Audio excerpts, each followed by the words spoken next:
Ma'am, आप एक ध्रुव तारा है नृत्य जगत की यात्रा आपने तय किया है। और इस यात्रा कब और कैसे शुरू हुआ था? ये बहुत बार मैं बता चुकी हूँ कि हम्म। हर एक के जीवन की यात्रा जन्म से पहले से शुरू हो चुकी होती है, क्योंकि हम हिंदू हैं। आप भी हम्म। हिंदू हैं शायद, है ना? बिल्कुल बिल्कुल एकदम। और हम लोग पूर्व जन्म में मानते हैं, पूर्व जन्म के कर्म संस्कारों में मानते हैं। तो उसी की वजह से इस जन्म में जो भी मेरा सौभाग्य है, वो मैं मानती हूँ कि कुछ तो श्रेय पहले मैं पूर्व जन्म के कर्म संस्कार को दूं, कुछ अधूरे काम तो बाकी मेरी माताजी, पिताजी, दादाजी, मेरे पूर्वजों को दूं, परिवार जिसमें जन्म हुआ और जिस परिवेश में मुझे संस्कार दिए गए, जिस परिवेश में मुझे गुरु उन्होंने जुटा के दिए, और गुजराती मीडियम स्कूलों में पढ़ाया, जिससे कि मेरे पूरे संस्कार हमारे धरती से जुड़े हुए हैं। मेरे गुरु ऐसे ऐसे दिग्गज मिले जिन्होंने मुझे बिल्कुल नहीं बख्शा और जिन्होंने मुझे पीरा। तो वही है ना कि मेहंदी की तरह जितना ज्यादा पीसो उतना ज्यादा रंग चढ़ता है। जी बिल्कुल। तो ये सारी बातें होती चली गई और आज आप पूछ रहे हो तो मुझे लगता है कि शायद एक जीवन में मेरी कितने जीवनों की परतें खुलती है। और आज जो भी हूँ वो सब इसी की वजह से हूँ। मेरे माता पिता, दादाजी, पूज्य दादाजी के आशीर्वाद, मेरे गुरुओं के आशीर्वाद, उनकी कृपा, मेरे शुभ चिंतकों के दुआ, हृदय से उनकी जो भावनाएं उठती हैं, इतने वर्षों से शुभकामनाएं मुझे मिलती रही हैं। और ऐसा नहीं है कि मात्र शुभकामनाएं मिली। क्योंकि वो तो देखिए, थाली में मीठा ही मीठा परोसा जाए तो खा नहीं सकते। तो जी एक है ना, भोजन की थाली में अचार, पापड़, रायता, चटनी, रोटी, दाल, सब्जी, ये सब हो और उसके साथ मिष्ठान हो, मिठाई हो, तो अच्छा लगता है। तो इसी तरह मुझे लगता है कि जीवन में अनुभव सब प्रकार के, लेकिन यदि आखिरी स्वाद, कहते हैं ना, आखिरी जो स्वाद रह जाता है, जैसे करेला कड़वा है लेकिन करेले को खाने के बाद यह मीठापन लगता है। तुरा है, एक, लेकिन आंवला खाने के बाद यहाँ मीठा, ये यहाँ पे मीठा जी स्वाद जी। आता है। यस, तो सभी तरीके के अनुभवों के बाद जो शेष रहता है वो हमेशा मीठा रहता है। तो यही है कि आप पॉजिटिविटी रखें, आप हर एक अनुभव से सीखें और आपके जीवन में धन्यवाद की भावना रहे। जी यही जी है। जी बिल्कुल बिल्कुल एकदम एकदम नहीं।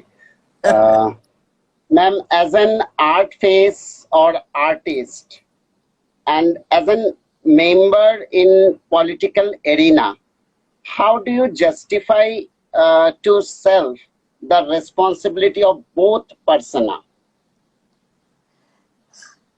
ये पॉलिटिकल एरिना में नहीं हूँ। जब कोई नॉमिनेटेड होते हैं प्रेसिडेंट के द्वारा, राष्ट्रपति के द्वारा, तो वो अपनी अपने क्षेत्र में उनकी जो महारत है उसके लिए उनको ये सम्मान दिया जाता है। जैसे पंडित रविशंकर मेरे पहले जी 30 वर्ष पहले थे और आज मुझे ये सम्मान मिला है। मैं दूसरी कलाकार हूँ, जिसको हम कला का क्षेत्र, उसमें मैं दूसरी हूँ।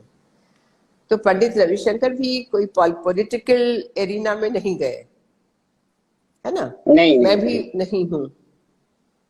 तो लेकिन इसकी वजह से यदि किसी तरीके से हम लोगों को मदद कर सकते हैं, न केवल कलाकारों को लेकिन अक्रॉस द फील्ड्स, तो वो मैं कर रही हूँ। जहां जहां से रिक्वेस्ट आती हैं, जहां जहां से प्रश्न आते हैं, तो उन सब का जिस तरीके से हो सके उतना समाधान करने की कोशिश करती हूँ।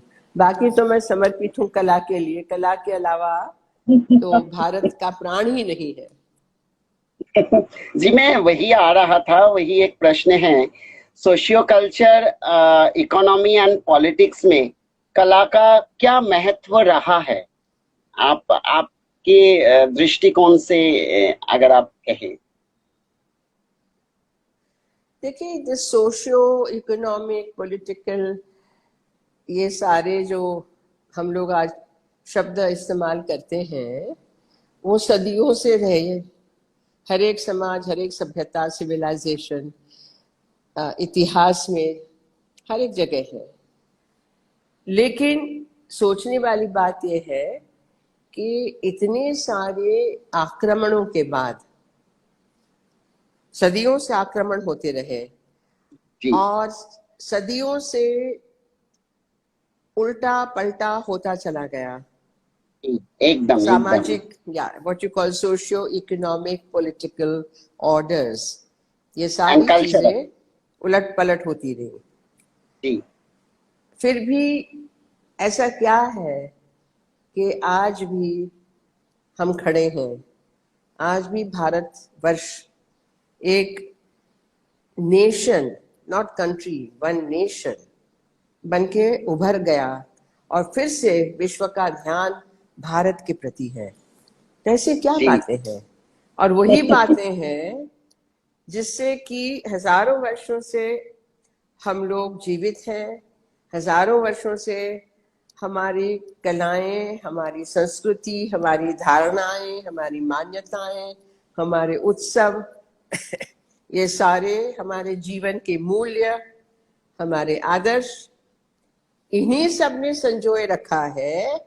तो सोशो पॉलिटिकल इकोनॉमिक चेंजेस होते गए, लेकिन बांध के रखने वाली, स्थिरता देने वाली क्या चीज थी? वो थी कलाएं। इतना जी बड़ा मैं मानती हूँ कि रोल है। जी जी।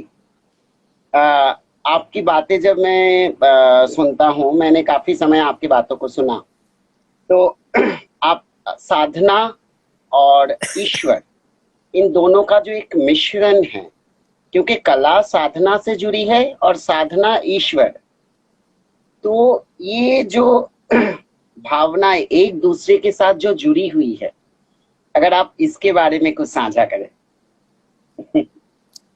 देखिए, नाक एक है, लेकिन ये दो उसके चंद्र नाड़ी, सूर्य नाड़ी है। जी आप एक बंद करके कितनी देर बैठेंगे? कुदरत का ज्यादा देर। नियम यह है कि दोनों अपने अपने समय पे चलते रहें, तो जी आपका प्राण वायु आपको जीवित रखे। तो वैसे ही साधना जो है, इसका शब्द ही देखिए ना, किसी चीज को साधना, एक किसी चीज को साधने के लिए साधना करना। जी और कोई भी चीज हो, आप तो ईश्वर बहुत बड़ी बात कह रहे हैं। अब ईश्वर का अनुभव कला में होता है, कभी संगीत में होता है, कभी वृक्ष को हिलते हुए होता है, नदी के जल के बहाव में होता है, पर्वत के श्रृंग को देख के होता है, चिड़िया की उड़ान में होता है, किसी के मुंह आंख के भाव देख के होता है। तो कुछ ये, मैं तो इतना कहूंगी कि साधना कलाकार का, कलाकार मात्र का स्वभाव है, इसकी प्रकृति है। और बिना साधना किए तो क्या है? कुछ नहीं है। तो मात्र कलाकार नहीं, जितने वैज्ञानिक, जितने बड़े बड़े लोग हो गए, सभी ने अपनी अपनी तरीके से साधना की है, आज भी कर रहे हैं। तो साधना शब्द बहुत सुंदर है, बहुत कठिन है। बहुत कठिन है। आपने अपनी पूरी जीवन जो है कला के लिए समर्पित कर दिया, और जो कि एक एक इतिहास बन गई है, एक इतिहास ही बन जाएगी। मतलब एक इतिहास है, मतलब इतने सालों में, इतने सालों से अपने आप को कला के लिए समर्पित कर देना निस्वार्थ भाव में, ये बहुत बड़ी चीज है। तो अगर आप उसके बारे में कुछ दो चार शब्द कहें। नहीं, मैंने ऐसा कुछ नहीं किया है। आप ये तो आप बहुत ही उदार भाव से कह रहे हैं। मैं तो इसके बिना कुछ जानती ही नहीं हूँ। अभी अभी आजकल थोड़ा टेक्नोलॉजी सीखने की कोशिश कर रही हूँ। लेकिन अ, नहीं, मुझे मुझे जो अंतस्फूर्णा से होता गया, जिसको आप कहेंगे आत्मा की आवाज, जिसको आप कहेंगे योर गट फीलिंग, जिसको कहेंगे आपके अंदर से जो पैशन अग्नि की ज्वाला की तरह उठती है, उसी का सम्मान करते हुए जो भी किया। और निस्वार्थ भाव जो आपने शब्द यूज किया मुझे बहुत अच्छा लगा, क्योंकि जहां स्वार्थ आ जाता है वहां मुझे ऐसा लगता है कि आपकी कला कहीं न कहीं थोड़ी सी खोटी पड़ जाती है, थोड़ी ओछी हो जाती है। देखिए, सभी को शान शौकत चाहिए, सभी को नाम चाहिए, क्यों नहीं। और कला का ये गुण है कि आप कला को उभारें, कला को बिखेरें, कला को औरों के साथ साझा करें और कला का आनंद दें। कला का आनंद स्वयं भी ले और दे। तो कला का ये गुण है, लेकिन उसको इस्तेमाल करना in ways which are not dignified, which are not appropriate, जिसको कहते हैं अनुचित। उचित जी क्या, जी। अनुचित क्या, ये विवेक यदि कलाकार में न हो।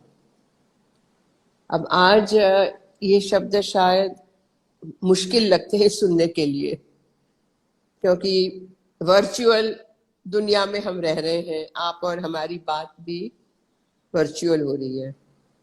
उसमें ऑनलाइन वर्चुअल लोग अपने बारे में क्या क्या डाल रहे हैं, मैं महान, मैं ऐसी, मैं वैसा, और चल रहा है। गाड़ी तो सबकी चलनी है, लेकिन जी अपनी मर्यादाओं को रखते हुए, अपनी कला गुरु परंपरा का सम्मान करते हुए और अपने स्वमान स्वाभिमान को बरकरार रखते हुए यदि कलाकार करते हैं तो YouTube में करोड़ों में भी वो चमकता है। ये बहुत अच्छी बात आपने कही, क्योंकि शायद इन शब्दों की कमी महसूस हो रही थी। कुछ समय से इन्हीं शब्दों की कमी महसूस हो रही थी। सो मुझे बहुत अच्छा लग रहा है कि मैं हर रोज कुछ ना कुछ सीखता हूँ, और हर चीजों से मैं सीखता हूँ। तो ये मेरे लिए बहुत बड़ी एक शिक्षा की समय है। आज का जो ये समय हम बिताएंगे, तो ये कहीं ना कहीं एक शिक्षा मुझे दे के जाएगी। सो मतलब कहते हैं जिंदगी सीखने का ही नाम है। तो मैं जिंदगी से कुछ ना कुछ रोज सीखता हूँ। मुझे अच्छा लगता है सीखना, क्योंकि ये निरंतर प्रयास भी है सीखना। तो एक मनुष्य के जीवन में कला का महत्व को, मतलब कला के महत्व को समझना और उसे आत्मसात सात करना क्यों जरूरी है? अच्छा प्रश्न है।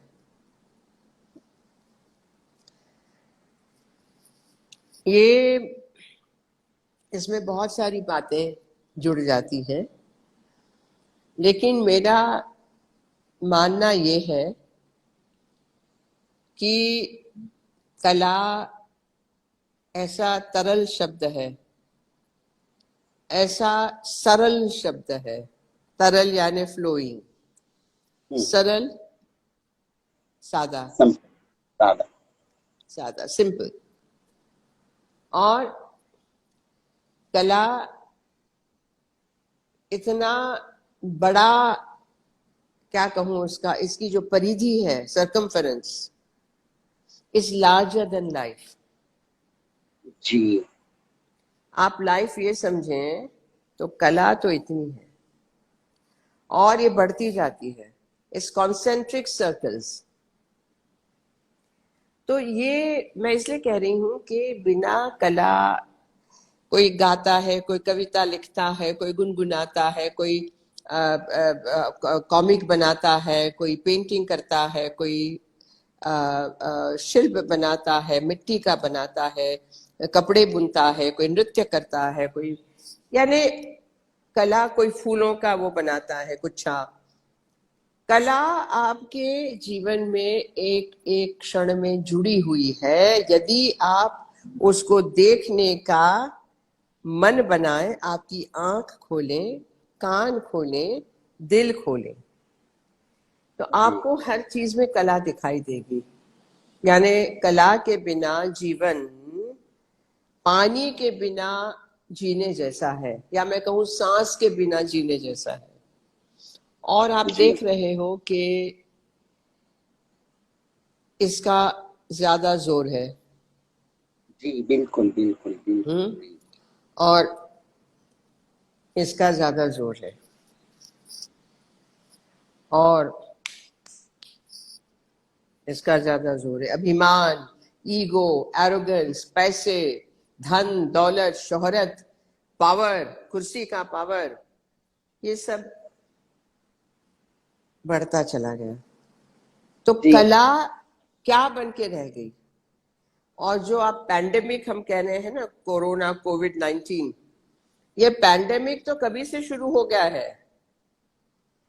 आप तो आज का ये वायरस तो डॉक्टरों ने ढूंढ निकाला, लेकिन जो वायरस इस ईगो, एरोगेंस, अविद्या, इग्नोरेंस का है, वो कभी का शुरू हो चुका है।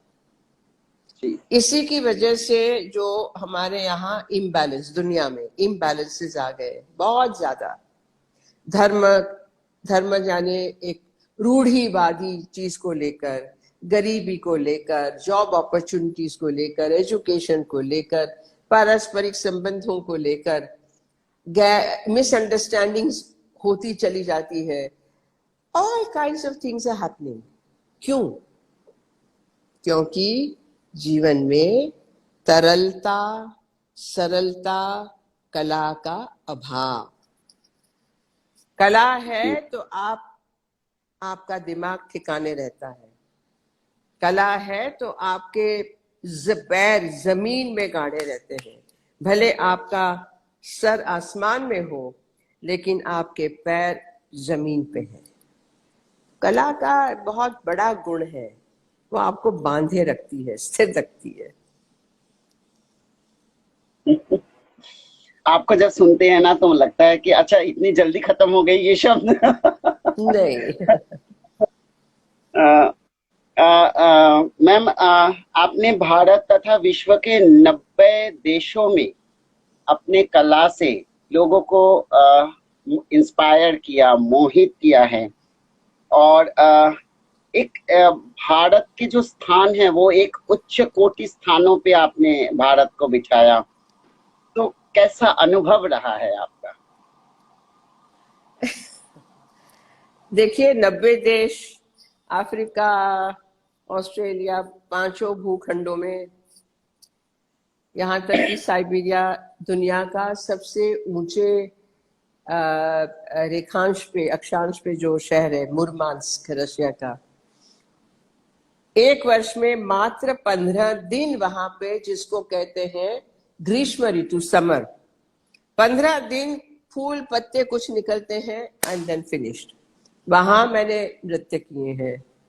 बद्रीनाथ फेस्टिवल मेरे से शुरू हुआ 1983 में। तो नटराज के सामने साहस किया कैलाश दक्षिण मुख 1000 फीट पे, तो लेह में लद्दाख में 3-4 बार किया विदाउट एनी ऑक्सीजन। तो ये सारा 90 देश तो है, भारत के भी हर एक भाग में, अंडमान से लेके सब। मैं कहती हूँ कि इसका अनुभव फाइनली एक ही है, आनंद। आनंद 3 अक्षर है, आनंद।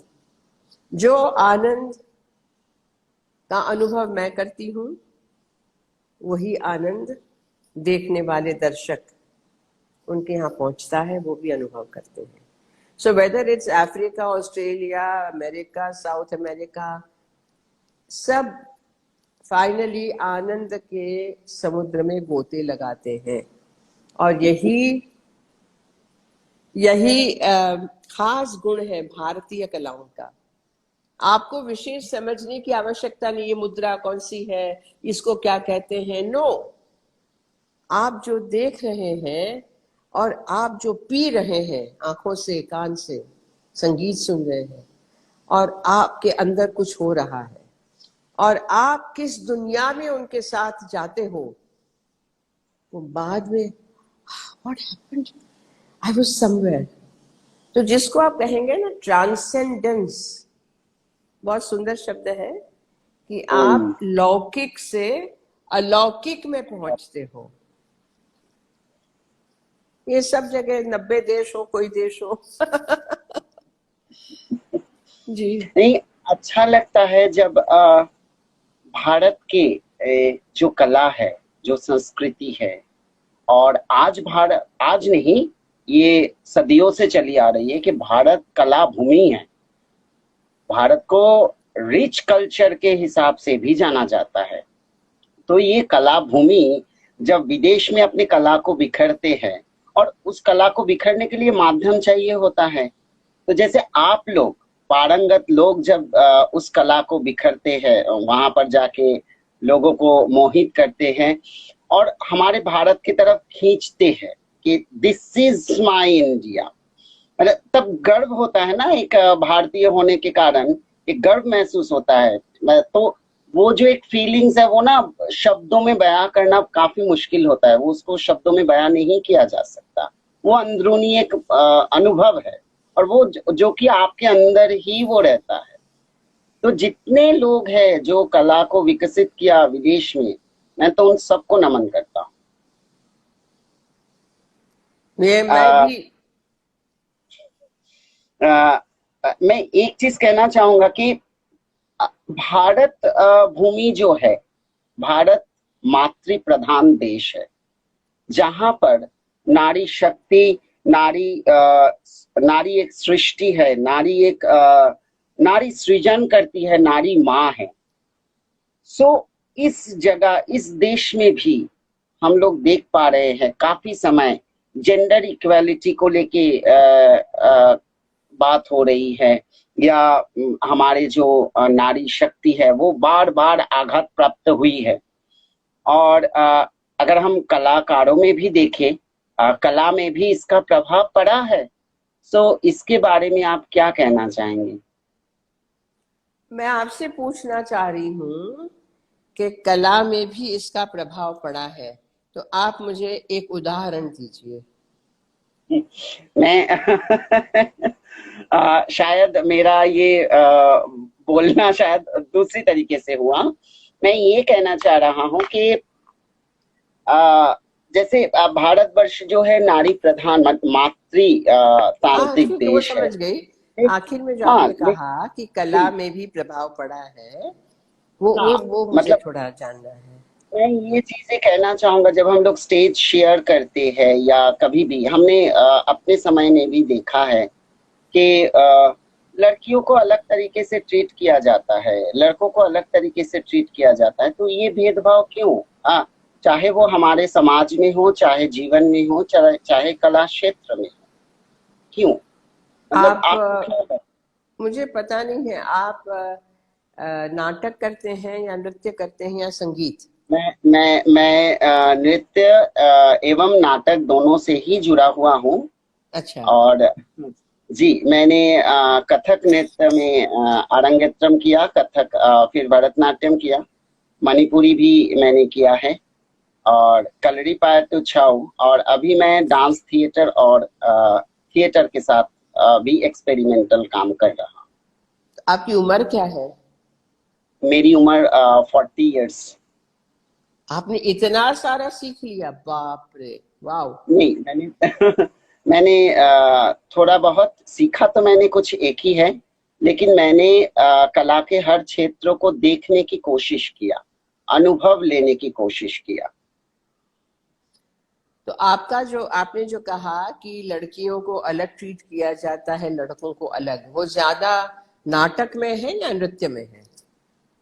नाटक में मैंने थोड़ा सा महसूस किया है, और मुझे वो चीजें अच्छी नहीं लगी। क्योंकि और नाटक मैंने नाटक में और नृत्य में बहुत फर्क है। जी बिल्कुल। तो मैं जनरलाइज मैं नहीं करना चाहती थी, इसलिए मैंने आपसे पूछा। तो नाटक का मुझे अनुभव नहीं है, क्योंकि मैंने कभी नाटक में काम नहीं किया है। नृत्य में तो ऐसी बात बिल्कुल नहीं है। नृत्य में तो महिलाएं पारंगत है। संगीत जी, में भी, नृत्य में भी। एकदम एकदम बिल्कुल। तो नाटक में शायद पता नहीं आपका भी क्या अनुभव रहा, किसके साथ आपने मैं काम किया? जेंडर वाइज से भी चीजें देख पा रहा हूँ, जेंडर इक्वालिटीज को अगर मैं कहूँ, अगर इसके बारे में भी थोड़ा बहुत कुछ नहीं, कहें। देखिए, जेंडर इक्वालिटी शब्द हमारा नहीं है, क्षमा करना, माफ करना। इस पे मैंने पूरी सेशन, एक पूरी वेबिनार की थी अभी अच्छा अच्छा अच्छा अच्छा। इसी महीने। When was that? Vikram university Ujjain. हाँ, जुलाई जुलाई में ना। हाँ, विक्रम यूनिवर्सिटी उज्जैन के जो है, वहाँ उनके लिए मैंने वेबिनार जो किया था, उनका पूरा एक सेमिनार 1 हफ्ते का था, 4-5 दिन का जो भी। तो मेरा आखिरी दिन था यही, from gender equity to gender equality. तो जेंडर इक्वालिटी जो शब्द मैंने कहा पहले, कि ये शब्द हमारे पास आया कहाँ से? जी पश्चिम से। हमारा जो पश्चिम है वहां से आया। पश्चिम यानी नॉट यूरोप, ज्यादा अमेरिका, जी यूनाइटेड स्टेट्स ऑफ अमेरिका।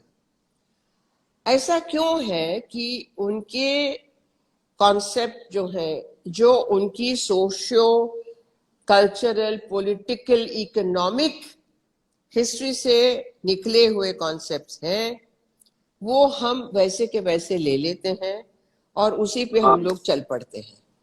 जी जी उनका जी 300 वर्ष का इतिहास, हमारा 3000 भी नहीं, 10,000 वर्षों से ज्यादा का इतिहास। जी जी जी चलिए, जी।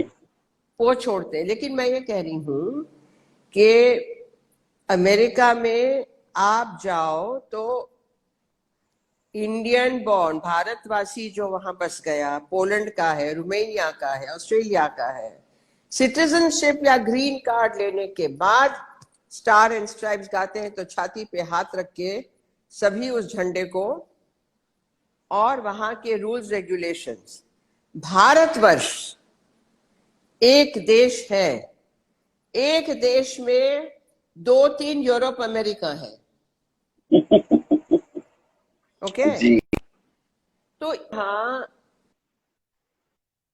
अब नवरात्रि आएंगी, अश्विन जी नवरात्रि, जिसमें विजयादशमी आती है। जो चैत्र जी मास की नवरात्रि है उसमें राम नवमी आती है। जी और ऐसे 4 नवरात्रियां हैं, लेकिन ये 2 हम लोग विशेष रूप से मनाते हैं। किसी दुनिया के देश में आप मुझे बता दीजिए नवरात्रि है क्या? मात्र और मात्र देवी भगवती की पूजा होती है, और चाहे वो प्रेसिडेंट हो, चाहे प्राइम मिनिस्टर हो, चाहे मिनिस्टर हो, गवर्नर हो, सर्जियन हो, डॉक्टर हो, लॉयर हो, सुप्रीम कोर्ट जज हो, एजुकेशनिस्ट, साइंटिस्ट, जो भी इंडस्ट्रियलिस्ट, सारे नतमस्तक माँ, माँ, माँ। कहीं नहीं होगी। चलिए, ये तो मैं कहती हूँ कि एक हमारे यहाँ ये प्रणाली परंपरा बची हुई है, इसको तोड़ने की भरपूर कोशिशें हुई हैं। हमारे यहाँ जितने आक्रांता आए, जितने विदेशी आए, उन लोगों ने अपने अपने संप्रदाय, अपनी आस्था, अपनी जो भी बातें थोपी, जी, और जी, हमारी आस्थाएं, हमारी श्रद्धाएं, हमारी चीजों को काटा, पीटा, जलाया। नालंदा की हजारों पुस्तकें, लाखों जला दी गई, विक्रमशिला जला दी गई, मंदिर तोड़े गए। मैं आज इसकी बात क्यों कर रही हूं कि आप और मैं, सभी सुनने वाले, देखने वाले जानते हैं। जी, अब जो बार बार ये त्रुटियां, ये जो खेल खेला गया हमारी आस्थाओं, श्रद्धा, परंपराओं के साथ, और इसको समझाना, समझना, उसको तो दूर, हमें अपनी ही बातें आज समझ में नहीं आती। हम अपनी बातों को भूल गए। अंग्रेजी एजुकेशन, मैंने आज मेरे छोटे भाई को डांटा बंबई में। मैंने कहा, औरों की क्या बात कर रहे हो, तुम्हारे अपने बच्चे देखो और उनके बच्चे देखो। गुजराती लिखना भी आता है क्या? घर में अंग्रेजी बोलते हैं। आपको भी अनुभव होता होगा कि शायद बंगाल और महाराष्ट्र और ऐसे कुछ एक दो को छोड़ के बाकी ज्यादातर अब अंग्रेजी बोलना या बॉलीवुड या हिंदी बोलना, ये एक परंपरा, फैशन हो गई है।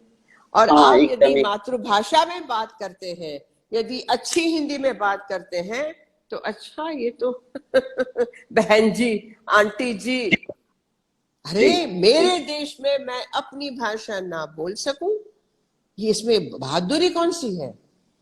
मैं जी, अपने बिल्कुल, देवी देवताओं को नमन ना कर सकूं, ये क्या है? मैं अपने तरीके से, अपनी श्रद्धा से अपना काम ना कर सकूं, ये क्या है? तो मैं ये कह रही हूं कि जेंडर इक्वालिटी से बात चली कि जेंडर इक्वालिटी जैसी कोई चीज नहीं है। यदि पुरुष जन्म देने में सक्षम हो जाए, मैं तो ये कहूं कि जेंडर इक्वालिटी की बात पुरुष से शुरू करो। Why start from the woman? Start from the man. Can man become pregnant? Can man give birth? No. Where is the gender equality? Where? बात ऐसी करनी चाहिए कि स्त्री की बायोलॉजी, शरीर अलग है। बायोलॉजी से मेंटल मेकअप, विचारधारा बनती है। जी, आदमी पुरुष का अलग है। आपके इमोशनल स्टेट, स्त्री के इमोशनल स्टेट अलग है। इसीलिए कहा है कि एक दूसरे के पूरक हैं। पूरक, रथ के दो पहिए एक साथ घूमेंगे, चलेंगे, तो रथ जीवन का आगे बढ़ेगा, समाज का आगे बढ़ेगा। तो अपने आप हम लोग जो शब्दों की माया जाल में फंस जाते हैं। आप अंग्रेजी कह रहे हो जेंडर इक्वालिटी, हिंदी में यदि कहोगे तो समानता। समानता, समानता, तो समानता जिन चीजों में होनी चाहिए, वो अभी कोरोना, कोविड महामारी के समय में थोड़ी बहुत हुई। पुरुषों को घर में रहना पड़ा, फिर अपनी अपनी वो वायरल कर रहे हैं फेसबुक में, इंस्टाग्राम में, रसोई बना रहे हैं, बर्तन घिस रहे हैं, कपड़े धो रहे हैं, झाड़ू मार रहे हैं, है? ये इस समानता की बात हम क्यों ना करें कि जो जो काम स्त्री करती आ रही है, उसकी समानता में पुरुष ने क्या काम किया? पुरुष का काम तो स्त्री कर लेती है, ऑफिस कर लेती है, टाइपिंग कर लेती है, कंप्यूटर कर लेती है, गाड़ी चला लेती है, टैक्सी चला लेती है, जहाज उड़ा लेती है। सब साइंटिस्ट, अभी जो मंगलयान गया तो 2 महिला साइंटिस्ट ने ये किया पूरा। जी, आप देखिए, हाँ, तो क्या बाकी है? पुरुष स्त्री का काम कर सकता है क्या? ये बात करते हैं जेंडर इक्वालिटी मेरे लिए ये है। राइट। इसीलिए तो मैंने पूछा, क्योंकि जी मैं ना जब भी आपको सुनता हूँ, मैं सेशन अभी बीच में काफी सारे सेशन आपका मैंने सुना, जो कि बहुत अच्छा लगा। मैं एक चीज यहाँ पर मैम कहना चाहूंगा कि भारतीय कला एवं संस्कृति को आगे बढ़ाने में आपकी जो कंट्रीब्यूशन है वो अनकाउंटेबल है, उसको गिना नहीं जा सकता, इट्स अनकाउंटेबल। ये अनगिनत एक कंट्रीब्यूशन जो आपकी कला और संस्कृति को आगे बढ़ाने में आपने किया, जो कि ये मतलब इसको शब्दों में बयान नहीं किया जा सकता। लेकिन आज आज जो परिस्थिति है, कला और कलाकारों की जो परिस्थिति है, वो एक संकट में घिरे हुए हैं। तो इसके लिए आपका क्या विजन है? आप कैसे अ, इसको मतलब एक कलाकार होने के नाते आपका क्या विजन आप महसूस करते हैं, क्या? जी। मैं बार बार इंटरव्यू में बोलती हूँ, मैं लिख चुकी हूँ आगे ऊपर मंत्रियों को, और सवाल उठाए हैं मैंने जो जो फोरम्स होती हैं, मैंने देखा। कि दिहाड़ी के मजदूर और आज का कलाकार जी जी बराबर जी है। तो लोगों को जी। लगता है अरे क्या बात करनी है, अरे इतने इतने बड़े कलाकार, करोड़ों इनके पास है, फार्म हाउसेस है, बड़े बड़े घर हैं। तो मैंने कहा कि हमारे कम से कम भारतवर्ष में कम से कम, मैं मात्र नृत्य संगीत, उसमें शास्त्रीय, लोक कला, लोक नृत्य, लोक संगीत और हमारे वनवासी, इसको ही ले लूं, चलो 50 लाख, 10 लाख, 20 लाख, 50 लाख, 135 करोड़ के देश में मेरे पास डेटा है नहीं, मैंने डेटा मांगा है, डेटा मिले तो जय हो, कल्चर मिनिस्ट्री से मांगा है मैंने। लेकिन यदि आप ये देखें कि जिसको आप कह रहे हो कि बड़े बड़े कलाकार करोड़ों में खेलते हैं, लाखों कमाते हैं, आप गिन लीजिए कितने हैं। मेरे पास कोई घर नहीं है, मैं हमेशा भाड़े के मकान में रही हूं, मैंने, मेरे पास प्रॉपर्टी जमाने के कोई पैसे नहीं। आज मैं सरकारी मकान में हूं, 4 वर्ष के बाद ये खाली करूंगी, जब मेरा टर्म खत्म हो जाएगा। उसके बाद मैं कहाँ जाऊंगी वो माँ कामाख्या तय करेगी। और मैंने मेरे पैसे डाल के मेरी संस्था का मकान खड़ा किया, Shri Kamakhya Kalapeeth, centre for Indian classical dances, जो चल रहा है वर्षों से, 1977 से चल रहा है। मैंने आधे आधे प्रोग्राम के पैसे बचा बचा के वो खड़ा किया, मेरा कुछ नहीं है। लेकिन हैं बड़े कलाकार हैं, अच्छे कलाकार हैं, छोटे मोटे भी हैं जिनके पास है, उनके सामने लाखों कलाकार हैं जिनके पास नहीं है, जो रोज के रोज यहाँ प्रोग्राम किया, यहाँ 15 मिनट गाया, यहाँ 20 मिनट किसी होटल में नाचा, किसी कोरियोग्राफी में काम करने चले गए, रामलीला में किया, नाटक में किया, जात्रा में किया, ऐसे जो है दिहाड़ी के मजदूर से भी उनको कम मिलता है।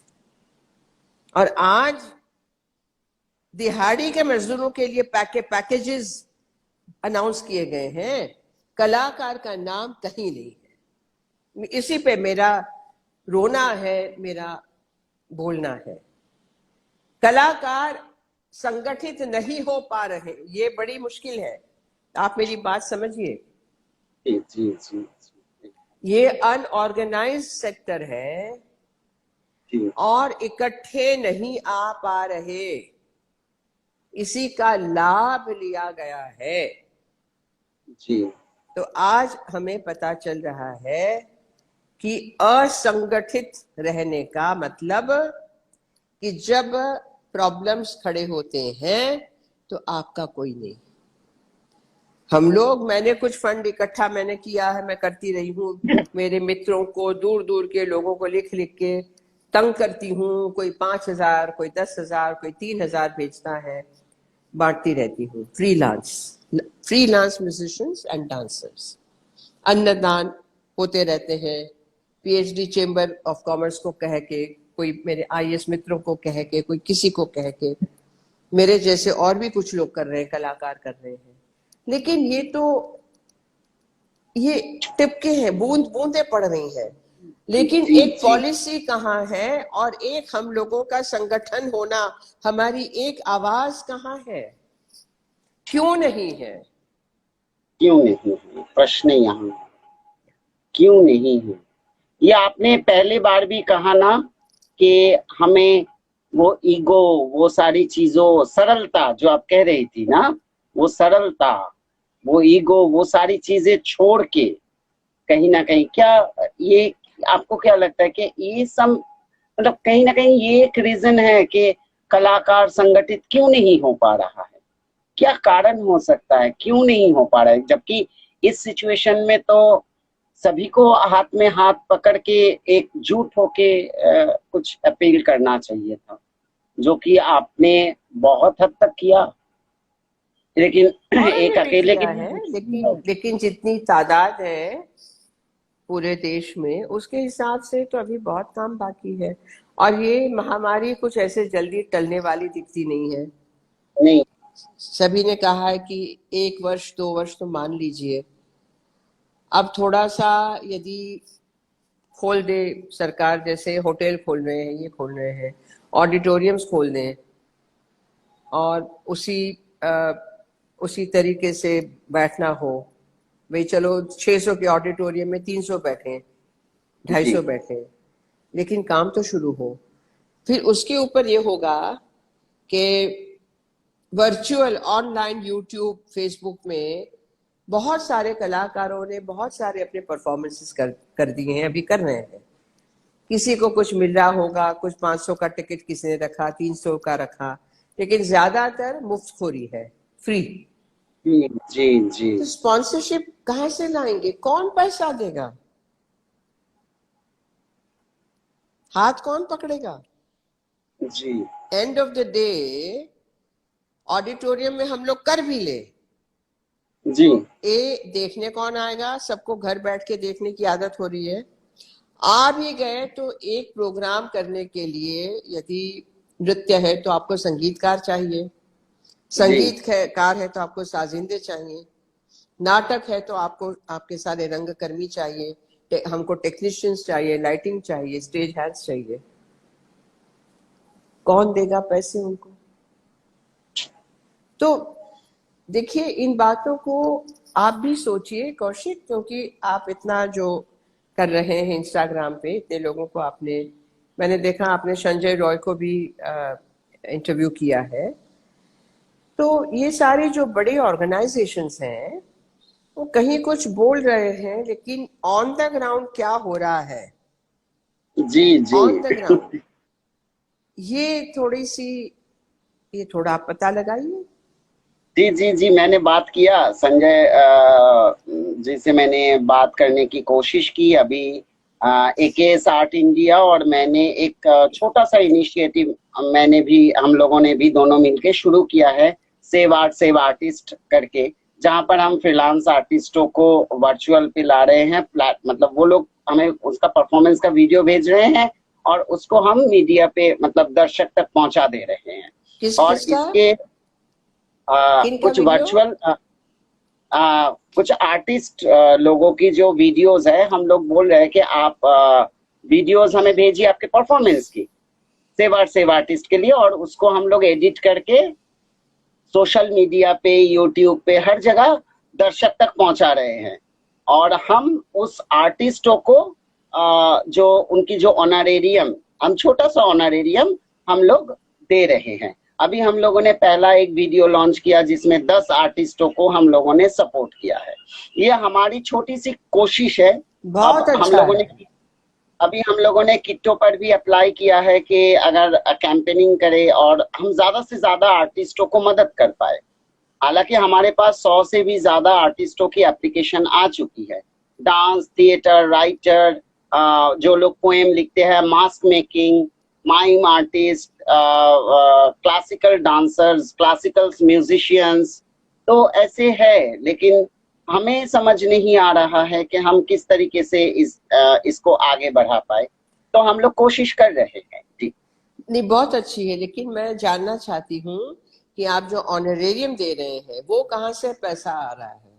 अभी एकेएस आर्ट इंडिया जो है, अनिल कुमार सिंह, उन्होंने पहला वीडियो का जो हमारा ऑनरेरियम था लगभग 50,000 के आसपास, तो ये उन्होंने दिया है उनके अच्छा, 50,000 में 10 आर्टिस्ट, 10 आर्टिस्ट को यानी हम पाँच लोगों पाँच ने। हजार हाँ, लगभग सा। जो टेक्निकल टीम है हमारे, जो एडिट करते हैं, वो सबको मिला के पूरा एक आर्टिस्ट का टीम है।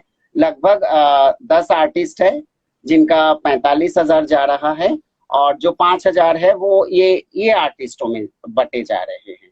तो कौन हम से लोग आर्टिस्टों कोशिश में? करें, जैसे टेक्नीशियंस है, अच्छा अच्छा मतलब टेक्निकल ग्रुप जो है, अच्छा वो अच्छा। भी तो कोशिश कर रहे हैं ना। तो वो घर में बैठ के वो सारी चीजें कर रहे हैं, तो उनको भी हम दे रहे हैं। तो इस तरीके से हम एक पूरे ग्रुप नहीं, को अच्छी, बहुत कोशिश। अच्छी बात है, बहुत अच्छी बात क्या है, क्या क्योंकि मेरा मेरा जो कलाकार सहाय फंड मैंने शुरू किया, जी, बैंक ट्रांसफर से करती हूँ, और ये अप्रैल से शुरू हो गया। तो आज तक अच्छा करीब 125 150 फ्रीलांस म्यूजिशियन डांसर्स को 5-5 हजार भेजती रही हूँ अच्छा, जी। वाह, and I am not asking them for any program. ये अच्छी बात है कि उनका प्रोग्राम भी बाहर आप दिखा रहे जी हो, जी। वेरी गुड, बहुत अच्छी बात क्योंकि है। लेकिन क्या ये होता दोनों है, हम हम मिला सकते हैं कि एक तो फंड भेजना है जिनकी बहुत ही जरूरत है। अब देखिए, कंपनीज जो है, मैं बात कर रही हूँ कि जो वायलिन बजाता है उड़ीसी में, या मंजीरा बजाता है, या मृदंग बजाता है, वो सोलो आर्टिस्ट नहीं है। उनको कौन देगा? जी जी जी आप, हाँ, तो ये आपका मेरा काम थोड़ा अलग है। मैं ऐसे लोगों को दे रही हूँ कि जो दे आर नॉट विजिबल, या they are not main artist, या फ्रीलांस के आज उन्होंने वायलिन उड़ीसी में बजाया एक के साथ, दूसरा कल किसी के साथ बजाया, परसों किसी के साथ बजाया, लेकिन उनकी कहीं पूछ नहीं है जी आज की तारीख में। They are not being given, they can not play for you कि 15-20 मिनट सोलो या आधे घंटे बजा ले, दे आर एकम्प्लिस्ड। तो ऐसे का क्या? तो मैं इन लोगों को ढूंढवा ढूंढवा के इनको भिजवा रही हूँ, because they all have families, वो सारे रो जी। रहे हैं, बैठे हुए हैं। हाँ हाँ हाँ, वही मुश्किल है। हम लोग भी फ्रीलांस आर्टिस्ट को ही कर रहे हैं, और हम लोग जब सीवी आते हैं, हम देखते हैं कि कौन नीडी है इस समय। हम अगर इस पैसे से एक भी आर्टिस्ट के परिवार को 1 महीने के लिए भी सपोर्ट कर पाए, ये हमारे लिए बहुत मतलब, हम सोचते हैं कि हम कृतज्ञ हो जाएंगे उनके लिए। बहुत अच्छा है, तो बस इस तरीके से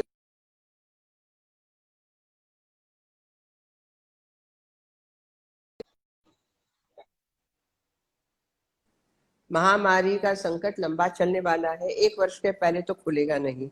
यानी जो जी जिस तरीके से नॉर्मल हम कहते हैं, नॉर्मल, न्यू नॉर्मल, उसकी क्या योजना है, आगे का सोचना है। जी, ये तो अभी वही काम तो। चलाओ चलो। So I am just saying, Kaushik, is wonderful, आप इतना कर रहे हो, और आपको भगवान बहुत, भगवती खुश रखे, स्वस्थ रखे, अच्छे अच्छे काम करो। और मुझे अच्छा लगा आपने कहा हर रोज आप कुछ नया सीखते हो। That is the correct attitude in life, उसी से आप आगे बढ़ते हो, ऊंचे उठते हो। मुझे बहुत अच्छा लगा है, आई होप वी कंटिन्यू। मुझे तुमसे मिलके बहुत खुशी हुई है, और मैं जी आपको बहुत बहुत शुभकामनाएं देती हूँ। कभी मिलने का मैं मौका जब पड़ेगा तो मिलेंगे जरूर। बिल्कुल, मैं तो आज बहुत